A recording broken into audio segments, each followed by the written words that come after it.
What's up, everybody? Action Figure Junkie back with you with another custom action figure made with Marauder Task Force parts and accessories, and a tiny bit of Hasbro thrown in for good measure. Now this one took me a minute to finally get. I'm pretty happy with the way he looks. This is Lieutenant Falcon. Based on the 1987 version, who was featured prominently in the G.I. Joe animated movie. He was Duke's brother, I believe. We all really enjoyed Lieutenant Falcon. Now, Lieutenant Falcon has always been one of my favorite figures. So what I tried to do here is model this one as close to the 1987 version as I could. So I went with the flat green body, and then did some black camouflage. It doesn't have to be perfect because it's camo. Then I previously had this harness on another Falcon that I didn't like as much. This is my second Falcon, and this one I like much more. So I purchased a Falcon through the 3-pack that came with Shooter and Outback, and that's where the backpack with the radio and that giant pig sticker knife comes from. So I glued that onto the harness. Purchased a shotgun through Marauder Task Force because when you think of Falcon, you think shotgun. Kind of like Flint. There's certain guys you just think of certain weapons. So I think you think Snake Eyes. What do you think? You think Storm Shadow, and you think of swords. But with Falcon, I always think shotguns. So he's got his cool shotgun right here.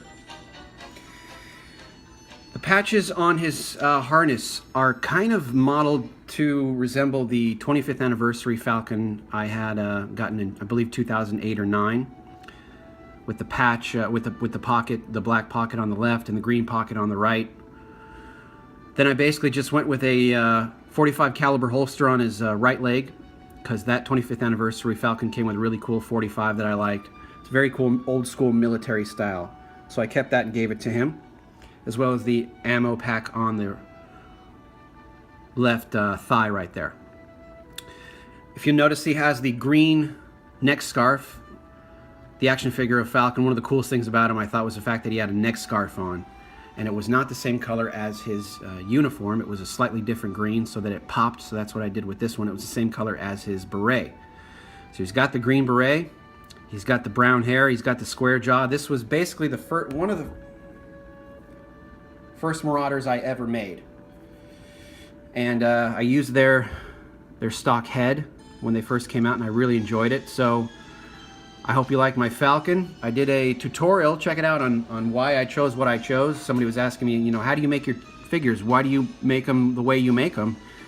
And I figured, well, I'll just show you. I mean, it's not really rocket scientist. Anybody can do it. But why choose what I choose? Well, I'll show you. So that's my Falcon. If you have any questions, please hit me up.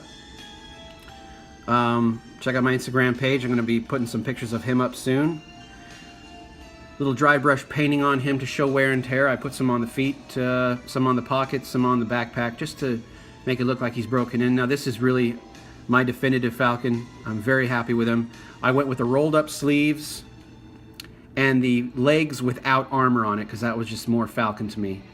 My Falcon originally had armor on the arms and armor on the legs, and it just didn't work. Something about it, and that's because it's not really Falcon.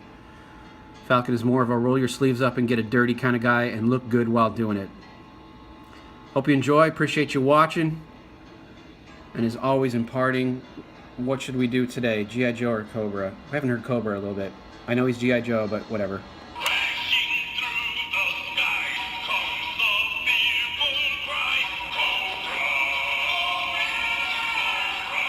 Cobra!